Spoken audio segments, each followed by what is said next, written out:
Open our hearts.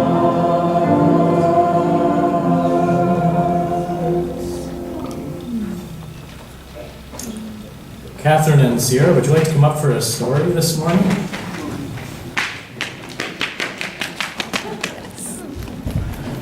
Thought you might.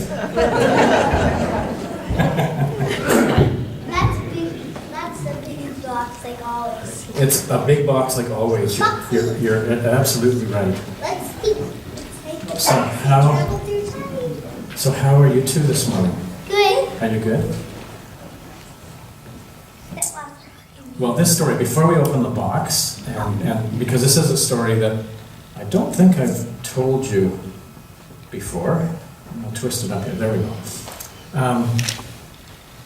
But I want to say something about this story because this story was written by someone who you know is Luke, who wrote one of the Gospels, one of the stories of Jesus. L-U-K-E. L-U-K-E, right.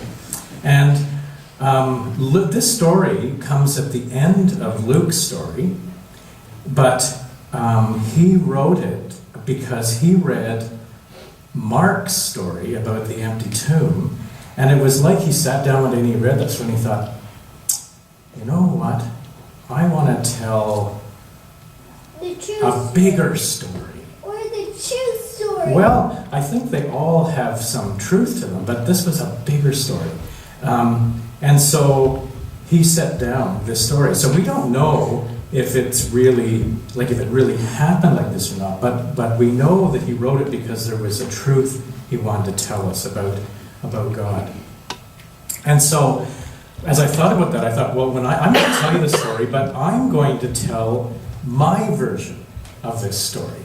So it's just like Luke read Mark and wrote it, I read Luke and created this one with a couple of characters that aren't in the original story. So let's have a look at this story.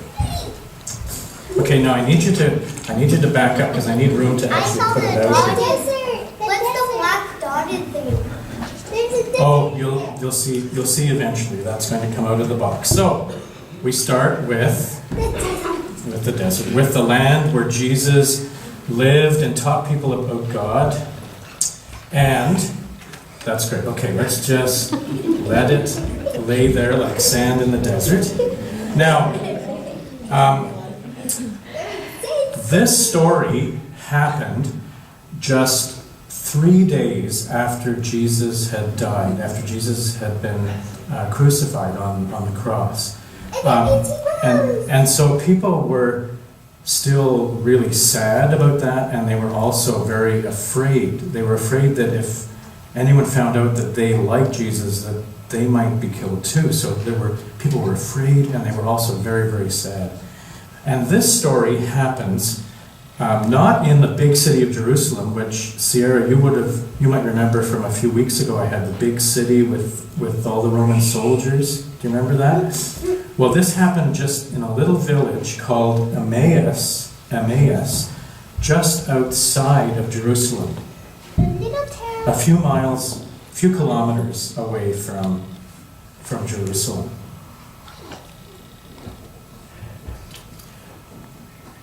It's a little town. It's it's a little town. Just a little town. So there it is. It's a big town. And, okay, so now can I get you to move down on the step there for me? That would be great, because I need to use this space for some more of the story.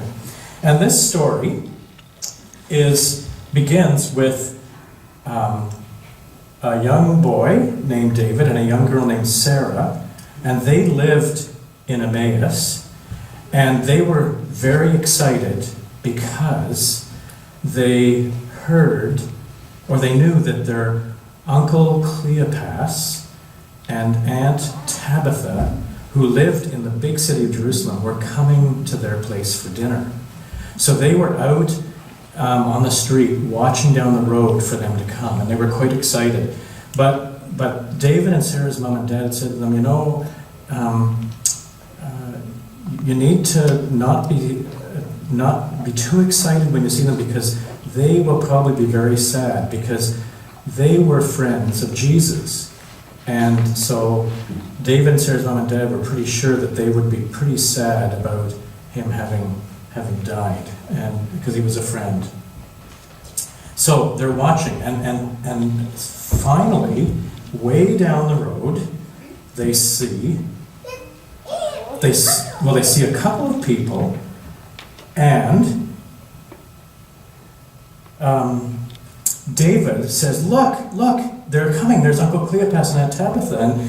But Sarah says, no, it can't be them, because there's 3 of them. There's 3 of them there, and they weren't bringing anybody, so it can't be them. But David said, no, I'm sure that's Uncle Cleopas. I'm sure that's it. So they ran down the road, and sure enough, it was them, and there was a stranger with them. And they were all talking, and the stranger was talking about the scriptures, about what we call the Bible, and explaining it to them and how everything in it worked and what it meant. And so they hugged their aunt and uncle, and as they headed closer to the house, the stranger said goodbye and started to walk on down the road. And Cleopas said, well, wait, don't go. Come and have dinner with us. It's getting too late in the day, and so come and have dinner with us and stay with us for a while. And so the stranger said, okay, well, I'll do that. So they went to David and Sarah's house, and there, do you want to take them there? David and Sarah's mom and dad were there, and they met this stranger. Whoops. And Tabitha's tired, I think. So they all got there, and it was just about time for dinner, and so the table came out, and so let's just put them around the table. And Sarah and David went and they started to bring out the things for dinner. And so they brought out a platter of rice, and they brought out chickpeas, and they brought out vegetables, and they brought out a basket of bread, and of course the wine to go with the dinner. That was wine.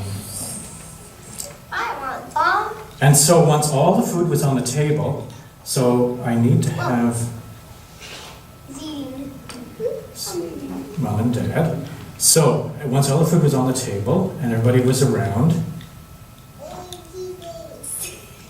and the stranger was here, and David's father went to say a blessing for the food. But just as he was about to do it, the stranger said, "Could I do that, please?"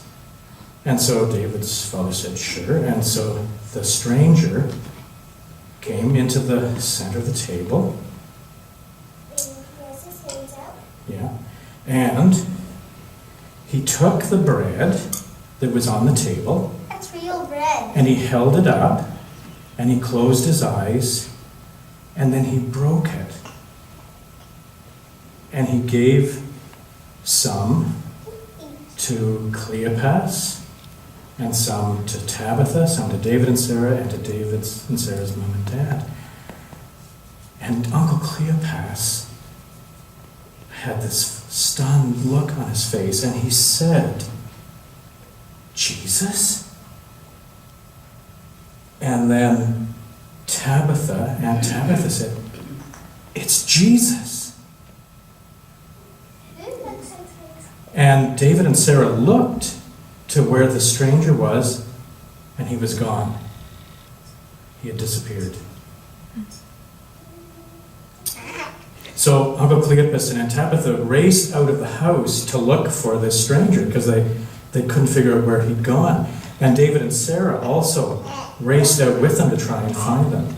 Mom and Dad stayed there to see him. And when they couldn't see him anywhere, they came back to the house. And David said, how could that stranger be Jesus? Because Jesus died last week. And Aunt Tabitha said, but the stranger did exactly what Jesus did with his friends. When we were there, and he took the bread, and he broke it, and he said, remember me. And so Uncle Cleopas said, Jesus must have been the Messiah. Jesus is the Messiah. And we didn't get that. And he said, I have to go back to Jerusalem right away. I have to go back to the city and tell everybody. And so he heads towards Jerusalem. And Aunt Tabitha says, I have to go too. I can't even stay for dinner. We have to get back and tell everybody what we've seen. And David said, well, I want to go too. And his father said, well, no, it's not good to go too. And his mother said, no, we all have to go. We all have to go to Jerusalem. And so off they went. Did the table take too? No, the table stayed there. I wonder what it would feel like to lose someone that you love. I wonder what that would feel like. Tried to stay balanced, like I balanced bread on this. Mm-hmm. I lose my favorite dog. She got hit by a car. So, how did that feel, Sarah? I Sierra? feel sad. Or did you feel sad? Yeah. That's awful, isn't it? This thing is sick. And her name was Glory. Glory? She was so cute and playful. My mom's cat, he got like a family and a big dog. Mm. And she had a big dog. And my cat, my mom's cat Mickey died, and we had to take care of him. He lived with us, and he had a problem, and then he died. Mm. He had to get put down. So you know what that feels like.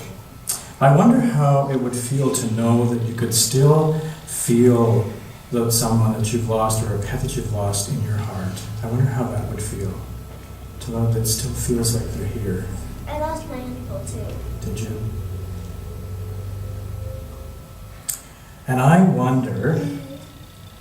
wonder what happened next in this story.